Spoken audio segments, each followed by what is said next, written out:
Hello students, देखो last class में हमने बात की थी नॉर्मेलिटी के बारे में कि नॉर्मेलिटी क्या होती है और हम किस तरीके से इसको कैलकुलेट कर सकते हैं। बेसिकली नॉर्मेलिटी तो आपके सिलेबस में नहीं है, बट फिर भी हम जब क्लास 12 के अंदर सॉल्यूशन चैप्टर पढ़ते हैं या फिर अगर हम बात करें इक्विवेलेंट वेट की, तो उसके अंदर नॉर्मेलिटी का हम डायरेक्टली नहीं देख करके इनडायरेक्टली यूज़ इसका देख सकते हैं और इसके क्वेश्चंस भी जो है वो इनडायरेक्टली पूछे जाते हैं, राइट। तो हमें करना जरूरी था, इसलिए हमने नॉर्मेलिटी स्टार्ट की थी लास्ट क्लास के अंदर। इसमें हमने ये देखा था कि नॉर्मेलिटी क्या होती है और किस तरीके से इसका यूज़ किया जाता है, राइट। देन उसके बाद हमने ये भी देखा था कि नॉर्मेलिटी में एक चीज़ यूज़ होती है एन फैक्टर।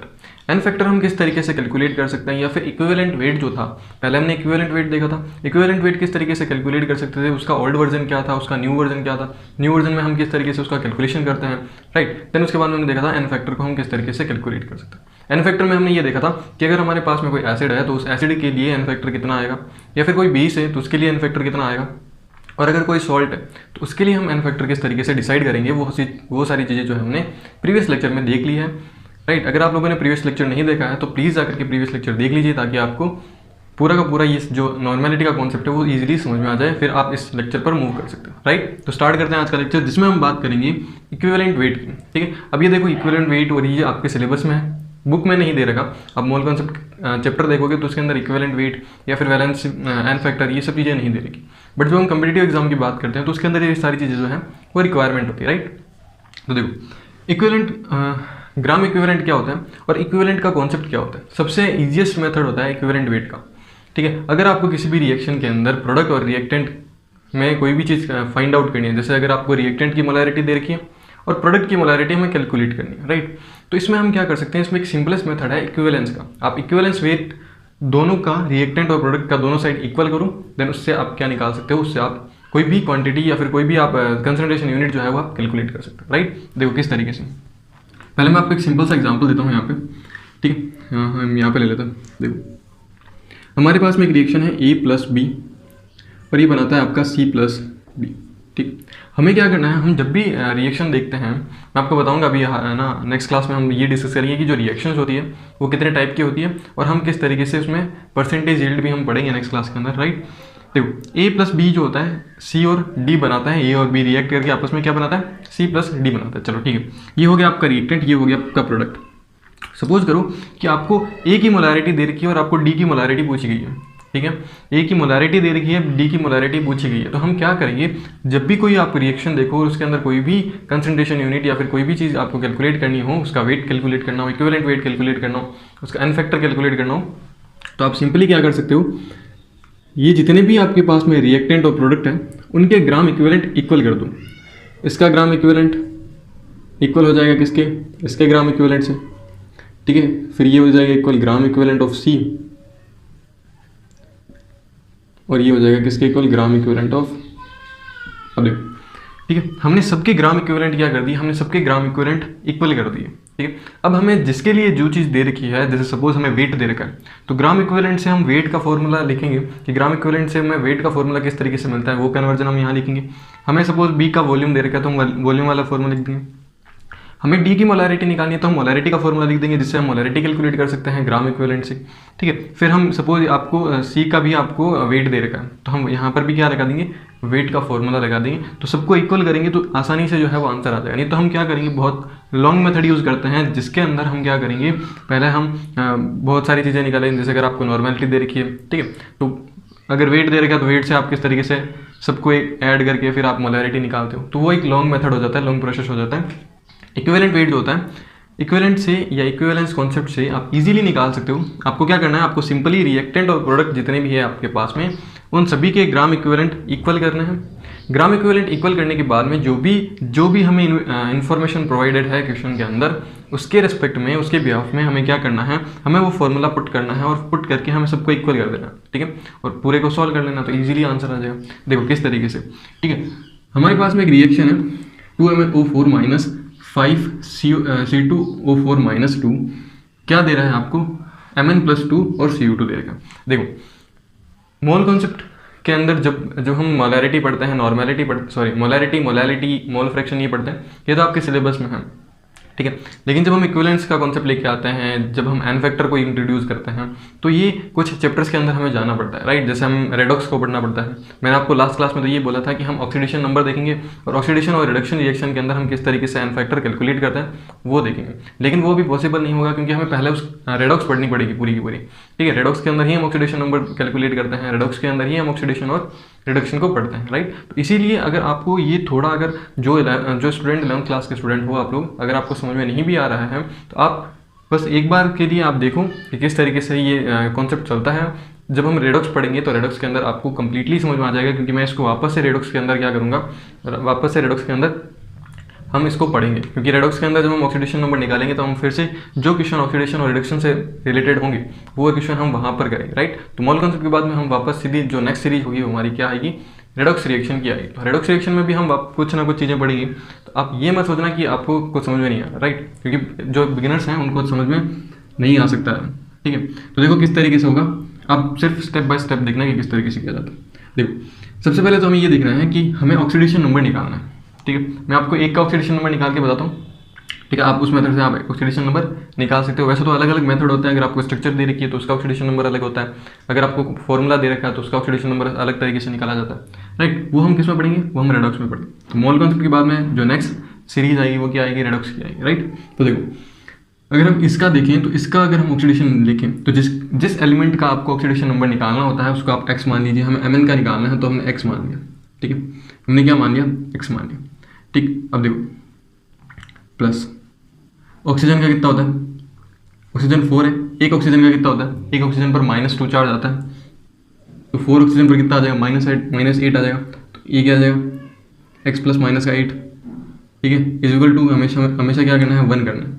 हमेशा 1 नहीं करना, मतलब इस पूरे पर कितना चार्ज है, माइनस का चार्ज है, इसका मतलब यहाँ पे इक्वल में 1 आएगा। और अगर इस पर कोई भी चार्ज नहीं होता, ये न्यूट्रल स्पीसीज होती तो हम यहाँ पे 0 लिखते, तो ये आता था माइनस, ये आएगा 1। तो x की वैल्यू यहाँ से कितनी आ जाएगी, +7 आ जाएगी, ठीक है, जब आप इसको सॉल्व करोगे, राइट। तो इस तरीके से इसका ऑक्सीडेशन नंबर कितना आएगा, प्लस, ठीक है, ये प्लस आ गया, +7, इसका आएगा +3, आप कैलकुलेट करके देख सकते हो, ठीक है। इस पर तो सीधा का सीधा चार्जेस पता ही है हमें, +2 आएगा।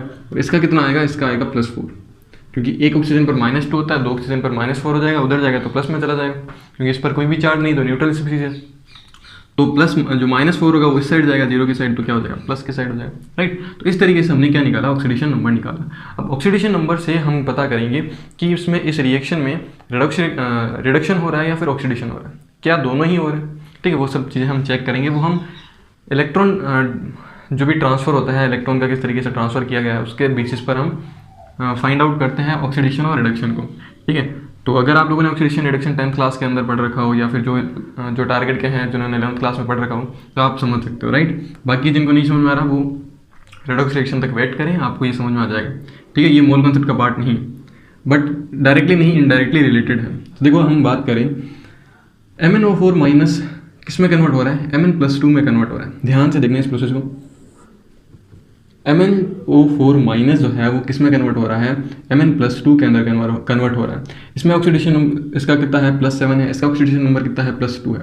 यानी जब अगर ऑक्सीडेशन नंबर में डिक्रीमेंट हो, ठीक है, ये वैसे जनरल पॉइंट नहीं होता है, बट फिर भी आप जुगाड़ मेथड यूज़ कर सकते हो इसको, कि जब ऑक्सीडेशन नंबर डिक्रीज होता है इसका मतलब जनरली क्या होगा, रिडक्शन होगा, ठीक है। रिडक्शन एन लगाया मैंने, ठीक है, मैं आपको वैसे लिख देता हूँ, रिडक्शन क्या होगा, रिडक्शन होगा। चलो अगर हम बात करें CrO4-2 की, तो CrO4-2 किस में कन्वर्ट हो रहा है, CO2 में कन्वर्ट हो रहा है। और जब ऑक्सीडेशन नंबर इंक्रीज हो तो हम क्या बोलेंगे, ऑक्सीडेशन। यानी ये ऐसी रिएक्शन है जिसमें ऑक्सीडेशन भी हो रहा है और रिडक्शन भी हो रहा है। इस रिएक्शन को हम क्या बोलते हैं, इस कंप्लीट रिएक्शन को हम बोलते हैं रेडॉक्स रिएक्शन, ठीक है, रेडॉक्स रिएक्शन। क्लियर है, ये आप लोगों ने 10th क्लास में पढ़ा होगा। जब एक ही रिएक्शन में रिडक्शन भी होता हो और ऑक्सीडेशन भी होता है तब हम उसको क्या बोलते हैं, रिडॉक्स रिएक्शन बोलते हैं। इसमें रिड्यूसिंग एजेंट भी होते हैं और ऑक्सीडाइजिंग एजेंट भी होते हैं, वो हम किस में पढ़ेंगे, रिडॉक्स में पढ़ेंगे। तो आप रिडॉक्स के लिए वेट करें, ठीक है। और रिडॉक्स जब आप पढ़ लोगे तो आपको ये पूरा का पूरा जो कॉन्सेप्ट है वो इजीली समझ में आ जाएगा। मैं आप उसको इस पूरे के पूरे कॉन्सेप्ट को वापस से वहाँ पर इंट्रोड्यूस करूँगा, वापस से हम उसको डिस्कस करेंगे, राइट। आपको टेंशन लेने की रिक्वायरमेंट नहीं है, ठीक है। अब देखो यहाँ पे रिडक्शन जो है वो कितनी यूनिट से हो रहा है, तो देखो यहाँ पे रिडक्शन जो है वो कितना हो रहा है, यहाँ पे MnO4 माइनस है, Mn और ठीक है 2 है, तो यहाँ पे हो रहा है 5 यूनिट से। क्योंकि यहाँ पे +7 थी, यहाँ पे कितनी होगी +2, ठीक है। तो 5 यूनिट का इलेक्ट्रॉन ट्रांसफर हुआ है, ठीक है। यानी इसमें रिडक्शन कितने यूनिट से हुआ है, 5 यूनिट से हुआ। चलो अब हम बात करें यहाँ पे, देखो यहाँ पे अगर हम बात करें तो यहाँ से +3 से +2, सॉरी +3 से +4, ठीक है। यहाँ पे कार्बन कितना है, 2 है, यहाँ पे कार्बन 1 है, ठीक है। तो 1 यूनिट का इसमें ट्रांसफर हुआ है। यूनिट कितनी है इसकी, 1 यूनिट का ट्रांसफर हुआ है। इसको मल्टीप्लाई करेंगे 2 से तो कितना हो जाएगा, 2 यूनिट, ठीक है। यानी इस पूरी रिएक्शन में कितना यूनिट ट्रांसफर हुआ है, 2 यूनिट ट्रांसफर हुआ है। और इस पूरी रिएक्शन में कितना यूनिट ट्रांसफर हुआ है, 5 यूनिट ट्रांसफर हुआ है। अब अगर हम बात करें, अगर हम बात कर लेते हैं पहले हम बात करते हैं मोल की, ठीक है। तो हमने स्टोइकियोमेट्री पढ़ी है, ठीक है। जो उसकी स्टोइकियोमेट्री होती है वही हम उसके इनिशियल मोल मान करके चलते हैं, अगर रिएक्शन में इनिशियल मोल नहीं देते हैं, ठीक है। तो इसकी स्टोइकियोमेट्री के बेसिस पर इसको हम रीड करें तो देखो इसकी स्टोइकियोमेट्री कितनी है, 2। तो इसके 2 मोल है हमारे पास, इसके 5 मोल है, ठीक है। इसके कितने, 2 मोल है, और इसके कितने हैं, 10 मोल है। क्लियर है, यहाँ तक आपको बात क्लियर है। चलो मोल के बाद हम बात करते हैं एन फैक्टर, ठीक है। एन फैक्टर कितना है इसका, एन फैक्टर इसका 5 यूनिट्स है तो इसका 5 आ जाएगा, ठीक है। फिर इसका अगर हम 2 यूनिट्स है तो इसका 2 आ जाएगा। फिर अगर हम इसका देखें, इसका भी 5 यूनिट्स आ रहा है, ठीक है। और इसका जो है वो 1 आ जाएगा एन फैक्टर। क्यों, क्योंकि ये यहाँ पे CO2 का इसका क्या आ जाएगा, 1 आ जाएगा, राइट, इस तरीके से। तो यहाँ पे इसका एन फैक्टर कितना आ गया, 5 2 5, ठीक है। अब देखो इसकी अगर हम बात करें नेक्स्ट इक्विवेलेंट वेट की, ठीक है, या फिर हम बात करते हैं ग्राम इक्विवेलेंट की, ठीक है। तो ग्राम इक्विवेलेंट हम किस तरीके से करेंगे, ग्राम इक्विवेलेंट हम करेंगे एन फैक्टर इंटू मोल, ठीक है। मोल इंटू एन फैक्टर हम कर सकते हैं। तो 5 × 2 हो जाएगा, यहाँ पर भी 5 × 2 हो जाएगा, यहाँ पर भी 5 × 2 हो जाएगा, और यहाँ पे 10 × 1 हो जाएगा। तो टोटल कितना आएगा, 10, यहाँ पर भी 10 और यहाँ पर भी 10। यानी कि आप देखो कि ग्राम इक्विवेलेंट जो होते हैं, ग्राम इक्विवेलेंट हर एक रिएक्टेंट और प्रोडक्ट के इक्वल होते हैं, ठीक है। Gram equivalent of reactant is equal to gram reactant of, या sorry gram equivalent of reactant is equal to gram equivalent of product, ठीक है। और आपस में रिएक्टेंट के भी इक्वल होते हैं और आपस में प्रोडक्ट के भी क्या होते हैं, इक्वल होते हैं। तो ये पूरा का पूरा ग्राम इक्विवेलेंट का कॉन्सेप्ट होता है। अब हम बात करते हैं जो रिलेशन होता है ग्राम इक्विवेलेंट का, ठीक है। कुछ हमें फॉर्मूला याद रखने होते हैं, कुछ रिलेशन याद रखने होते हैं, जिससे कि हम इजीली यहाँ पर जो मैंने आपको बताया था कि अगर आपको यहाँ पे ग्राम दे रखा है या फिर वेट दे रखा है तो आप वेट का फॉर्मूला किस तरीके से अप्लाई करोगे। अगर यहाँ पे वॉल्यूम दे रखी है तो आप वॉल्यूम का फॉर्मूला किस तरीके से अप्लाई करते हो, वो सब चीज़ें हम देखते हैं। पहले आप इसको कॉपी करो।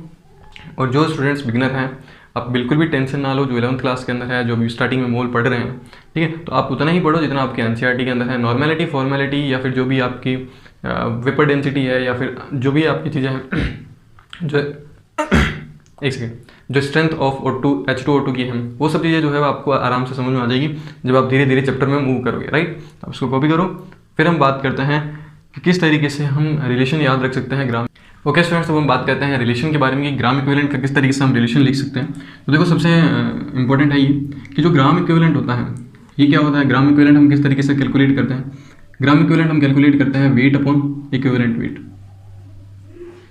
वेट अपॉन इक्विवेलेंट वेट, ठीक है। ये होता है ग्राम इक्विवेलेंट का फॉर्मूला कि ग्राम इक्विवेलेंट अगर आपको कैलकुलेट करना है तो आप क्या करो, वेट को उसके इक्विवेलेंट वेट से डिवाइड कर दो तो आपके पास में उसका ग्राम इक्विवेलेंट आ जाएगा।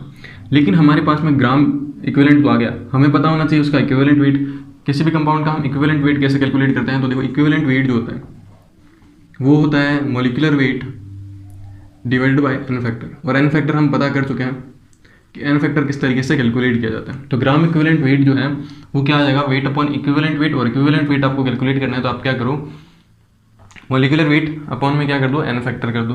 तो ये जो वैल्यू है वो हम यहाँ पुट कर सकते हैं, ठीक है। यानी ग्राम इक्विवेलेंट क्या आ जाएगा, क्या आ जाएगा, देखो wait divided bye molecular weight, ठीक है। और ये आ जाएगा एन फैक्टर। क्लियर है, समझ में आ रहा है। अब देखो वेट अपॉन मॉलिक्यूलर वेट को हम क्या लिखते हैं, मोल लिखते हैं, जो कि हमने स्टार्टिंग में बेसिक्स में पढ़ा था। यानी ग्राम इक्विवेलेंट जो होगा वो क्या आ जाएगा, मोल इनटू में एन फैक्टर, ठीक है। क्या आ जाएगा, मोल इनटू में एन फैक्टर। तो ऐसे बहुत सारे रिलेशंस होते हैं जिससे आप क्या कैलकुलेट कर सकते हो, ग्राम इक्विवेलेंट कैलकुलेट कर सकते हो मोलैरिटी के बेसिस पर या फिर नॉर्मेलिटी के बेसिस पर भी हम कर सकते हैं, ठीक है। अगर हम बात करें नॉर्मेलिटी, तो देखो नॉर्मेलिटी में हम क्या लिखते हैं, नॉर्मेलिटी में हम लिखते हैं वेट ऑफ सोल्यूट अपॉन में इक्विवेलेंट वेट, ठीक है। इनटू में हम क्या करते हैं 1/v, ये करते हैं। चलो इक्विवेलेंट वेट हम किस तरीके से कैलकुलेट करते हैं, तो n इक्वल टू कैसे आ जाएगा आपका इक्विवेलेंट वेट किस तरीके से आएगा, इक्विवेलेंट वेट आ गया आपका मोलिकुलर वेट अपॉन में एन फैक्टर, ठीक है। तो या फिर हम ये बोल सकते हैं, ये जो होगा ये आपका हो जाएगा ग्राम इक्विवेलेंट, ठीक है, यानी एन वी इक्वल आ जाएगा, मैं इसको इस साइड भेजूंगा तो ये आ जाएगा ग्राम इक्विवेलेंट के, ठीक है। यानी ग्राम इक्विवेलेंट का एक और रिलेशन क्या आएगा, एन इंटू वी। अगर आपको ग्राम इक्विवेलेंट निकालना है तो आप एन इंटू वी भी कर सकते हो। फिर हम बात करते हैं मोलैरिटी की, ठीक है। मोलैरिटी और नॉर्मेलिटी के बीच में अगर हमें रिलेशन पता करना हो तो कैसे करेंगे, देखो सबसे पहले हम बात करते हैं नॉर्मेलिटी क्या होती है। नॉर्मेलिटी होती है हमारी वेट अपॉन में इक्विवेलेंट वेट इनटू ये आ जाएगा आपका 1/v, ठीक है। इक्विवेलेंट वेट हम किस तरीके से कैलकुलेट करते हैं, वेट अपॉन में मॉलिक्यूलर वेट अपॉन में क्या आ जाएगा एन फैक्टर इनटू में क्या आ जाएगा 1/v, ठीक है। तो ये जो नॉर्मेलिटी का फॉर्मूला आएगा वो क्या आएगा, मोलैरिटी इनटू एन फैक्टर, ठीक है। क्योंकि देखो मोलैरिटी का फॉर्मूला क्या होता है, मोलैरिटी का फॉर्मूला होता है वेट ऑफ सॉल्यूट अपॉन में वॉल्यूम ऑफ सॉल्यूशन। तो वेट ऑफ सॉल्यूट अपॉन में वॉल्यूम ऑफ सॉल्यूशन, तो ये आ जाएगा एन फैक्टर, राइट, इस तरीके से। तो नॉर्मेलिटी अगर आपको कैलकुलेट करनी है तो आप क्या करो, उसकी मोलैरिटी और उसका एन फैक्टर पता कर लो, उससे आपकी क्या आ जाएगी, सीधे डायरेक्ट नॉर्मेलिटी आ जाएगी। या फिर आप क्या कर सकते हो, अगर आपको नॉर्मेलिटी कैलकुलेट करनी है आपके पास में, सॉरी, अगर आपको मोलैरिटी कैलकुलेट करनी है और अगर आपके पास में नॉर्मेलिटी और एन फैक्टर है तो आप क्या कर सकते हो कि मोलैरिटी का रिलेशन यहाँ पे क्या आ जाएगा, n divided by N factor, ठीक है। अगर आपको किसी भी सब्सटेंस की नॉर्मेलिटी दे रखी है और उसकी मोलैरिटी कैलकुलेट करनी है तो आप उसके सीधा एन फैक्टर से डिवाइड कर दो। एन फैक्टर से जैसे ही डिवाइड करोगे आपके पास में उसकी क्या आ जाएगी, मोलैरिटी आ जाएगी, ठीक है। तो ध्यान रखना, इस तरीके से बहुत सारे रिलेशन हो सकते हैं। हम जिस तरीके से क्वेश्चन प्रैक्टिस करेंगे तो नए रिलेशन आते जाएंगे। मेनली आपको ये कुछ रिलेशन जो है वो आपको याद रखना है, राइट। आप इसको कॉपी करो। फिर हम एक क्वेश्चन करते हैं जिसके अंदर हम ये सारी की सारी जो है चीज़ें जो हम इम्प्लीमेंट कैसे कर सकते हैं वो सब चीज़ें हम देखते हैं, राइट। आप इसको कॉपी करो। ओके स्टूडेंट्स, तो हम बात करते हैं क्वेश्चन के बारे में। तो देखो आपके सामने दो क्वेश्चन है और इन दोनों क्वेश्चन को हमें सॉल्व करना है और इनको हम सॉल्व करेंगे इक्विवेलेंट वेट के कॉन्सेप्ट के अकॉर्डिंग, राइट। देखो क्वेश्चन नंबर फर्स्ट क्या दे रखा है कि 0.2 molar 200 ml H2C2O4 react with 100 ml of KMnO4 in acidic medium, ठीक है। यानी कि 0.2 मोलर 200 ml H2C2O4 रिएक्ट करता है 100 ml KMnO4 के साथ एसिडिक मीडियम के अंदर। आपको फाइंड करना है कि जो सॉल्यूशन है उसकी रिक्वायर्ड मोलैरिटी और नॉर्मेलिटी कितनी होनी चाहिए इस रिएक्शन को कंडक्ट करवाने के लिए। तो देखो एसिडिक मीडियम है, ठीक है। तो अगर हम बात करें इसकी रिएक्शन की तो क्या होगा, MnO4 माइनस प्लस ये आ जाएगा आपका C2O4 -2, ये रिएक्ट, ठीक है। और ये आपके पास में बना देगा Mn+2 प्लस साथ में क्या बना देगा CO2, जो कि अभी हमने रिएक्शन देखी थी, ठीक है। वही रिएक्शन है एसिडिक मीडियम में, तो यहाँ इसका H आ जाएगा, हट जाएगा और इसका KMnO4, ठीक है। तो ध्यान रखना। अब देखो किस तरीके से करोगे। सबसे पहले आपको क्या करना है, ऑक्सीडेशन नंबर निकालना है। अभी हमने देखा इसका ऑक्सीडेशन नंबर +7 होता है, इसका कितना होता है +3 होता है, इसका कितना होता है +2 होता है और इसका +4 होता है, ठीक है।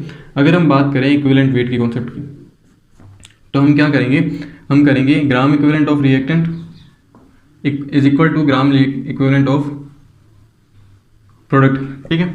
अब देखो हमें क्या निकालनी है, हमें नॉर्मेलिटी निकालनी है। तो हम क्या करेंगे, सीधा का सीधा हमें दोनों की वॉल्यूम पता है तो हम क्या करेंगे N1V1 इज इक्वल टू क्या हो जाएगा N2V2, ठीक है। ये वाला फॉर्मूला लगाएंगे क्योंकि हमारे पास में नॉर्मेलिटी कैलकुलेट करनी है। हमें क्या पता है, हमें मोलैरिटी पता है और क्या पता है, हमें वॉल्यूम पता है। तो देखो हमें N1 पता है, N1 हम किस तरीके से फाइंड आउट करेंगे। नॉर्मेलिटी हम कैसे कैलकुलेट करते हैं, नॉर्मेलिटी हम कैलकुलेट करते हैं मोलैरिटी इनटू में एन फैक्टर, ठीक है।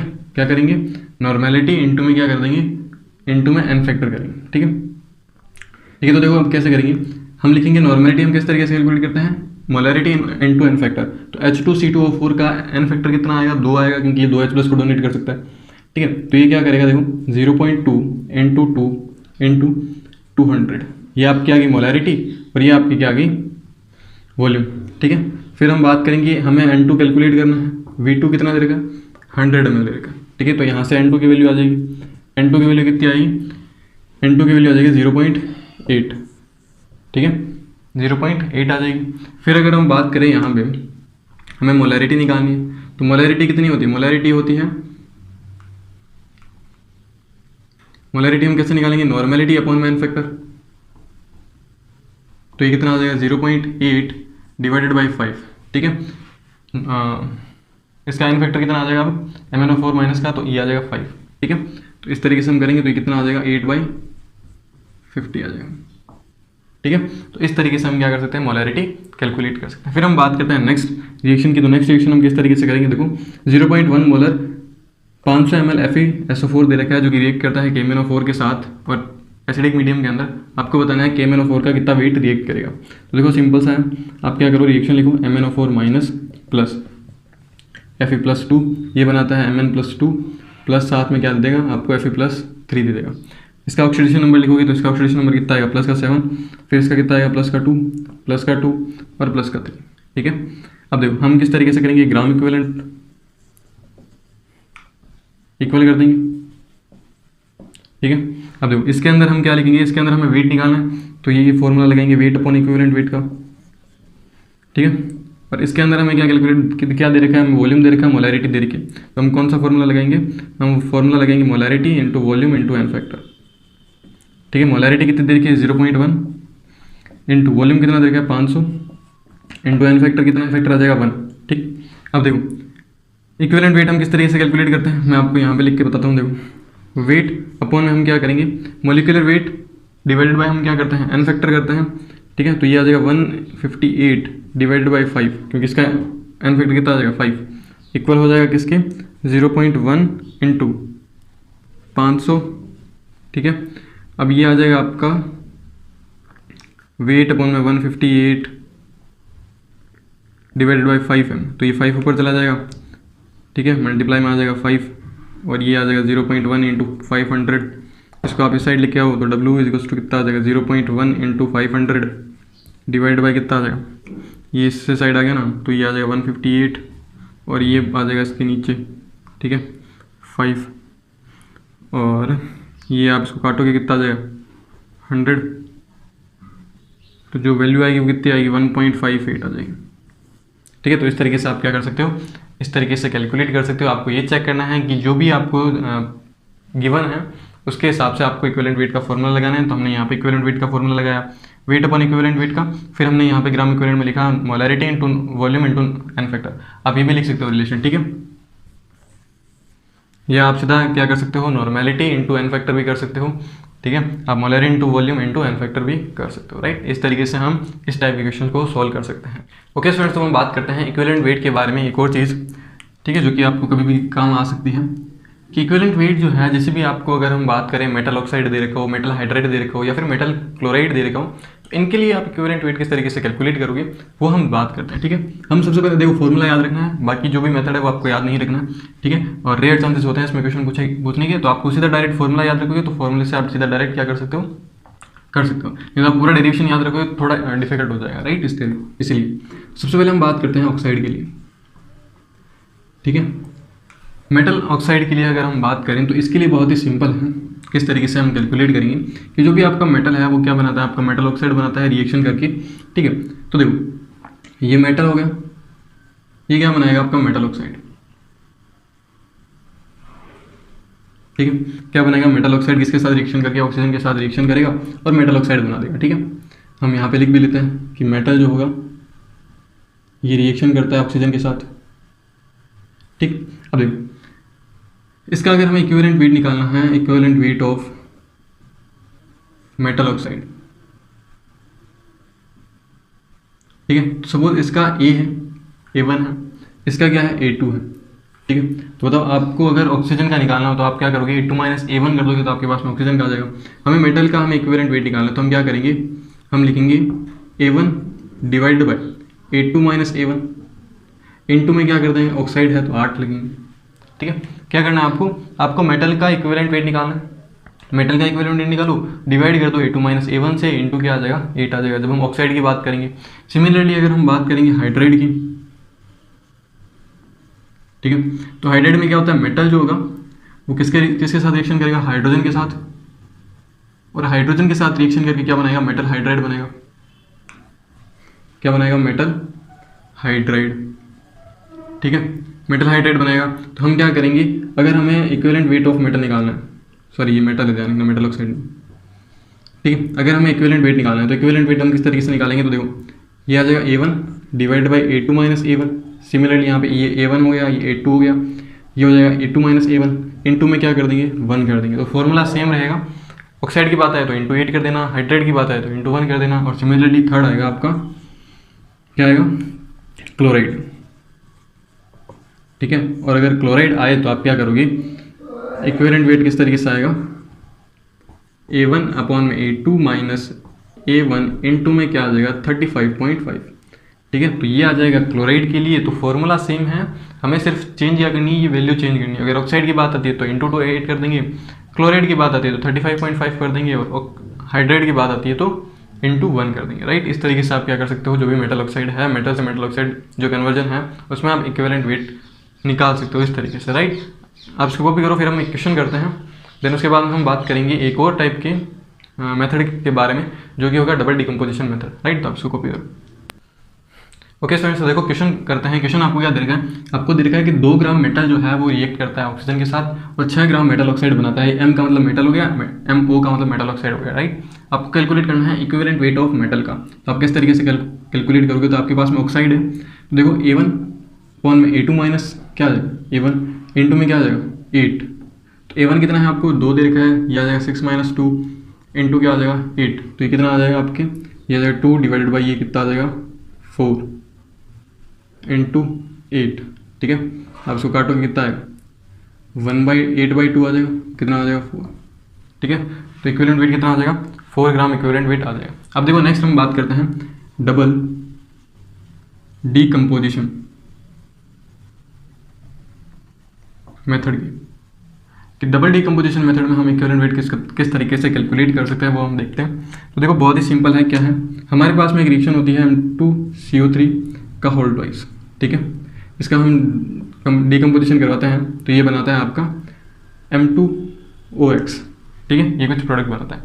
अब देखो इसमें हम किस तरीके से कैलकुलेट करेंगे, इसमें हम क्या करेंगे कि सपोज इसका आपको W1 ग्राम इसका दे रखा है कुछ, और इसका आपको W2 ग्राम दे रखा है कुछ। तो हम क्या करेंगे, ग्राम इक्विवेलेंट लिखेंगे, ग्राम इक्विवेलेंट इक्वल टू कर देंगे ग्राम इक्विवेलेंट। ठीक है। हमें इक्विवेलेंट वेट निकालना है तो हम क्या करेंगे, वेट अपॉन में इक्विवेलेंट वेट का फॉर्मूला लगा देंगे। W2 यहाँ पे W1 आ जाएगा, ये आ जाएगा इक्विवेलेंट वेट।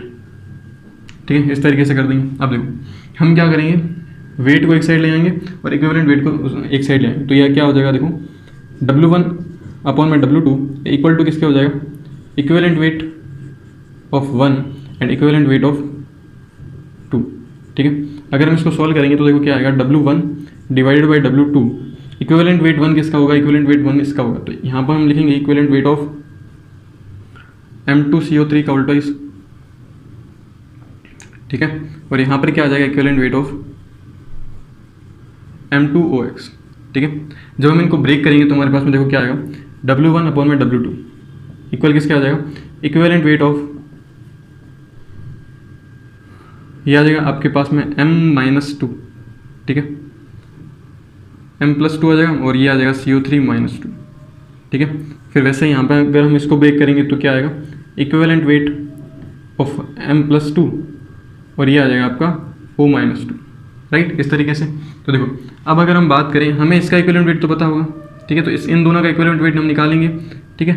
और उसकी वैल्यू हम किस में पुट कर देंगे, इस फॉर्मूले में पुट कर देंगे। तो हमारे पास में क्या आएगा, W1/2 equal to equivalent weight of metal, यहाँ पर भी क्या आ जाएगा M1 मान लो इसको, और यहाँ पे आप मान लो इक्विवेलेंट वेट ऑफ M2। ठीक है। ये साइड का या फिर मेटल भी मान लो। ठीक है। आप जो भी आप कंसिडर करते हो वो कर सकते हो। अब हमें इक्विवेलेंट वेट ऑफ CO3-2 का निकालना है। ठीक है। तो मैं यहाँ पे लिखता हूँ इक्विवेलेंट वेट ऑफ CO3-2। आप यहाँ देखो इक्विवेलेंट वेट ऑफ CO3-2। तो वेट कितना होता है इसका 60 होता है, और इसका एन फैक्टर कितना होता है 2, तो ये आ जाएगा 30। और इक्विवेलेंट वेट ऑफ अगर हम बात करें O-2 की, तो ये होता है 16 डिवाइडेड बाई एन फैक्टर 2 है, तो ये आ जाएगा 8। तो हम वैल्यू यहाँ पुट कर देंगे, ये आ जाएगा 30 और ये आ जाएगा 8। तो इस तरीके से आप क्या कर सकते हो, इस तरीके से आप डबल डीकम्पोजिशन मेथड से भी क्या कर सकते हो, मेटल का इक्विवेलेंट वेट क्या है कैलकुलेट कर सकते हो। राइट। इस तरीके से ये पूरा का पूरा मेथड होता है। राइट। तो ये कॉन्सेप्ट होता है पूरा का पूरा इक्विवेलेंट का, कि इक्विवेलेंट हम किस तरीके से अप्लाई कर सकते हैं और किस तरीके से इक्विवेलेंट वेट कैलकुलेट कर सकते हैं। राइट। नेक्स्ट क्लास में हम बात करेंगे वेपर डेंसिटी के बारे में, देन उसके बाद में हम बात करेंगे स्ट्रेंथ ऑफ H2O2 के बारे में, एंड हम बात करेंगे परसेंटेज यील्ड के बारे में कि जो हमें परसेंटेज यील्ड है वो हम बात करेंगे, फिर हम बात करेंगे परसेंटेज प्योरिटी के बारे में। तो बहुत से लेक्चर भी बाकी हैं, ऑलमोस्ट 5 to 6 लेक्चर अभी बाकी हो सकते हैं पूरे के पूरे मोल कॉन्सेप्ट को कंप्लीट करने में, राइट। आई होप आपको ये लेक्चर पूरा का पूरा पसंद आया होगा। And please proton the chemistry class को जरूर से जरूर सब्सक्राइब कर लीजिए, ताकि जो आने वाले 5 से 6 लेक्चर होंगे मोल कॉन्सेप्ट के और उसके बाद में जो रिडक्स रिएक्शन है उसकी जो नोटिफिकेशन है वो आपको जल्द से जल्द मिलती रहे time to time. I hope कि आप लोगों ने अभी तक सब्सक्राइब कर दिया होगा, लाइक भी कर दिया होगा वीडियो को, और वीडियो को अपने फ्रेंड्स के साथ शेयर भी कर दिया होगा, राइट। मिलता है नेक्स्ट क्लास के अंदर, तब तक के लिए गुड बाय।